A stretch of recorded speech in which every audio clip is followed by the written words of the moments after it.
Queridos amigos, queridas amigas, vamos então para mais um ensinamento em nome do nosso Senhor Jesus Cristo, que é o caminho, a verdade e a vida, Jesus, o médico das almas e dos enfermos.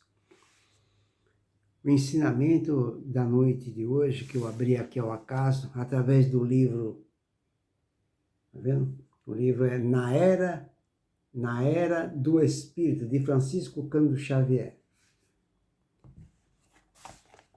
É importante nós estudarmos, mentalizarmos, não é? E assimilarmos todos os ensinamentos do nosso Senhor Jesus Cristo. Porque para que, através desses ensinamentos, nós possamos nos sentir mais estimulados, mais incentivados, com mais coragem para enfrentar as adversidades da vida, as provas da vida. E nós devemos entender compreender efetivamente qual o verdadeiro significado da palavra prova. Prova, nós temos que substituir essa palavra por oportunidade. Prova significa oportunidade. Prova, entenda-se, oportunidade que Deus nos concede para que através dessas duras provas inevitáveis nós possamos potencializar nossa fé, aumentar nossa coragem, expandir a nossa perseverança, não é? E a nossa evolução, a nossa ascensão espiritual. Ninguém consegue evoluir se não lutar, se não colocar em prova a sua autossuperação. Então, vamos para o abrindo aqui ao acaso, caiu aqui palavras de irmão Saulo, que através de Chico Xavier vem nos dar um ensinamento, nos estimular sobre tudo aquilo que se entende por dor e também o tempo. O título do ensinamento que o irmão Saulo nos passa é A Dor e o Tempo. Então ele nos fala assim: as coisas naturais são constantes lições de paciência ao nosso redor. Repetindo, as coisas naturais são constantes lições de paciência ao nosso redor. Tudo no mundo nos ensina duas lições fundamentais, a da evolução e o da imortalidade. Não nos esqueçamos nunca disso, pessoal, olha só. Olha o que ele fala aqui. Tudo no mundo nos ensina duas lições fundamentais. O da evolução, ou seja, todos nós somos obrigados a evoluir, a progredir, até adquirir a luz que Jesus adquiriu e fazer tudo o que ele fez e muito mais. Tá vendo? E a outra é o da imortalidade, ou seja, ninguém morre. A palavra morte não existe no dicionário de Deus. No dicionário de Deus só existe a palavra vida. Então são duas coisas, sabe, super verdadeiras e fundamentais, a da nossa evolução e o da imortalidade. Aí ele continua, porque tudo se desenvolve em direção ao futuro. E tudo morre para renascer. Tudo morre para renascer. Tá vendo? A ciência reconhece que nada se perde. Tudo se transforma. A filosofia, mesmo em suas correntes mais atuais e mais negativas, reconhece a evolução geral e admite que o homem é um projeto. Ou seja, uma flecha que atravessa a existência em direção ao alvo superior. Que grande ensinamento, hein? Aí ele continua, se nos recusamos a entender as lições que nos rodeiam e as que brotam do fundo de nós mesmos, é porque, segundo explica a questão 738 do Livro dos Espíritos, durante a vida o homem relaciona tudo ao seu corpo. É verdade. Tá vendo?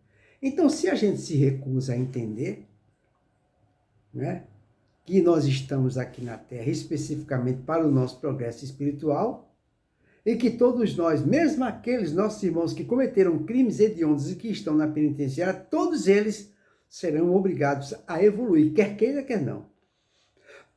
Mesmo que um espírito, uma alma, permaneça um século nas trevas, mas um dia, obrigatoriamente, quer ela queira, quer não, ela vai ter que evoluir.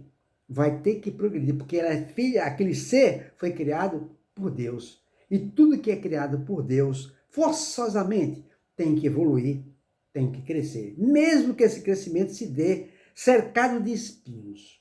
A rosa, que é muito bela, ela nasceu, surgiu, evoluiu, cresceu, cercado de espinhos. A mesma coisa somos nós. Todos nós, se existe algo na lei de Deus que é obrigatório, é o nosso progresso. E todos nós, mesmo aqueles que cometeram crimes hediondos, mesmo aquele que se recusa a evoluir, a crescer, ele também será obrigado a um dia fazer tudo o que Jesus fez e muito mais. Quer lei mais perfeita que essa? Deus criar um ser onde dentro dele existe algo que o impulsiona para o seu crescimento, para a sua evolução, para a sua luz, mesmo que ele não queira? Existe lei mais perfeita que essa? Isso sim, eu nunca vi na minha vida algo mais perfeito que isso. Deus criou algo que é obrigado a evoluir, mesmo que aquele ser não queira, se recuse, mas um dia ele vai ter que ceder, porque o que obriga ele está dentro dele. Existe um carimbo lá, meio de Deus, dentro dele, dentro de cada um de nós. Isso é maravilhoso. Isto é maravilhoso. Então não adianta se rebelar, não adianta se revoltar, porque, sabe, o certo mesmo é se resignar e esperar gradativamente, sabe, através dos esforços em querer se melhorar, a gente vai adquirir luz. Por isso que Jesus falou, faça-se luz, brilhe a tua luz. Todos nós temos luz. Todo ser humano tem luz. Todos, sem exceção. Só que uns mais, outros menos. A luz da maior parte das pessoas que vivem na Terra está opaca. Então está faltando trabalhar, potencializar, expandir essa luz. Muito bem. Aí ele continua aqui dizendo, se nos recusamos a entender as lições que nos rodeiam, né, e as que brotam do fundo de nós mesmos, que é o carimbo de meio de Deus que eu falei, é porque, segundo explica a questão 738 do Livro dos Espíritos, durante a vida o homem se relaciona tudo ao seu corpo. Então, o homem, tudo nessa vida que a gente vive, a gente relaciona tudo com o corpo. Isso quer dizer, tudo que a gente visualiza é sob uma ótica humana? Visão puramente material, e a gente não quer enxergar, não quer ter uma visão cósmica. A gente tem que ter uma visão cósmica. Nós temos que entender que nós não somos humanos, seres humanos, nós estamos seres humanos. Nós temos que entender efetivamente, através de uma visão cósmica, que nós somos espíritos eternos, jamais morreremos, e que estamos aqui na Terra passando por uma experiência humana. Somos espíritos passando por uma breve experiência humana. Significa 1/1000 de segundo diante da eternidade, mesmo que a pessoa viva mais de 100 anos. É 1/1000 de segundo diante da eternidade. Aí ele continua, mas diz a mesma questão, após a morte, pensa de outra maneira. Então, após a morte, nós vamos pensar de outra maneira. Então, o espírito fica aqui na Terra, se martiriza por causa das coisas da Terra, acaba com a saúde, tem infarto, tem derrame, tem gastrite, tem úlcera, tudo por causa de sua correria diante das coisas da Terra. A pessoa se esquece que ela chegou aqui nua, pelada, e vai voltar sem nada. Que adiantou tanta correria, conseguir tantas coisas, que vai ficar aí jogado para os filhos jogar tudo fora. Que adiantou a correria? Porque a gente não vai levar isso no caixão. Por isso que ele fala, mas diz a mesma questão, após a morte, pensa de outra maneira. Apegados ao corpo, limitados pelas percepções físicas, avaliamos a dor pela medida do tempo. Entretanto, os Espíritos nos lembram, nessa mesma questão, um século do vosso mundo é um relâmpago na eternidade. Um século aqui é um relâmpago na eternidade, tá vendo? Por isso que eu falo, nós somos espíritos passando por uma breve experiência humana. Essa breve experiência humana, mesmo que a pessoa viva 120 anos aqui na Terra, é 1/1000 de segundo para lá no plano espiritual, lá no cosmos, no universo. Não é nada. Então, vale a pena a gente passar por duras provas para adquirir luz. Porque quando a gente retornar ao nosso verdadeiro local de origem, nossa verdadeira pátria, nós possamos falar para nós mesmos, meu Deus, valeu a pena tanto sacrifício que eu passei lá na terra, tantas dores, tanta tribulação, valeu a pena pelo o bem-estar que eu estou passando agora, pela felicidade que eu estou sentindo, não é? Pela minha consciência tranquila no dever cumprido. Ele continua, Jesus nos ensinou, por isso, o desapego, advertindo, 2 pontos, quem se apega à vida, perdê-la-á. Maria Dolores se comunica em poesia, para nos tocar ao mesmo tempo, não é? O sentimento e a razão. É a mesma técnica usada por Jesus nas parábolas e na mesma poesia do Sermão do Monte. A didática moderna confirma a eficiência desse método que nos relaciona com as coisas naturais, que se serve do estímulo do ambiente, da lição das coisas concretas, para nos levar à compreensão dos sentidos da vida. Está vendo? Ele continua, a dor, ensinou Leon Denis, discípulo e sucessor de Kardec, é uma lei de equilíbrio e educação.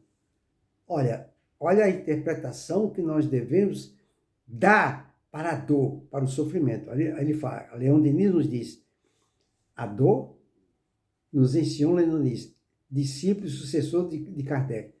A dor é uma lei de equilíbrio e educação. Tá vendo? Porque as pessoas se recusam, todos nós, a seguir Jesus, uma conduta no bem, pelo amor. A gente prefere seguir pela dor. Já que fomos nós que... Não é Deus que deu a dor. Deus não deu a dor, não deu tribulação, não deu sofrimento para ninguém. Nós é que escolhemos essa metodologia de ensino. E escolhemos esse caminho para adquirir a luz. Nós é que escolhemos isso. Né? Então, a dor é uma lei de equilíbrio e educação.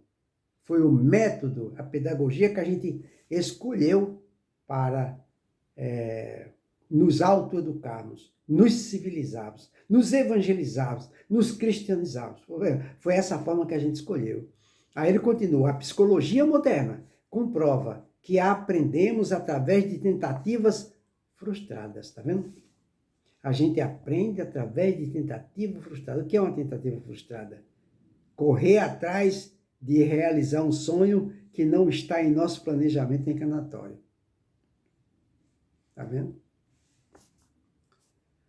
É por meio dos erros que chegamos ao acerto. Tá vendo? Pois é.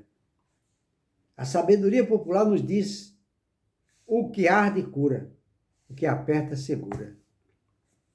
Aí ele continua, as pessoas inquietas perguntam por que há de ser assim, porque Deus não nos criou perfeitos e bons. Mas Rousseau já nos ensinava que tudo sai perfeito das mãos do Criador. A perfeição inclui também o livre-arbítrio, pois só através dele chegamos à consciência plena. A dor de um minuto nos desperta para a felicidade sem limites, como a ventania de um instante limpa a atmosfera por muitos dias. Então fica aí para a nossa reflexão esse ensinamento extraordinário, que a dor é uma bênção que Deus envia aos seus eleitos. Uma boa noite para todos e que Jesus nos abençoe, hoje e sempre.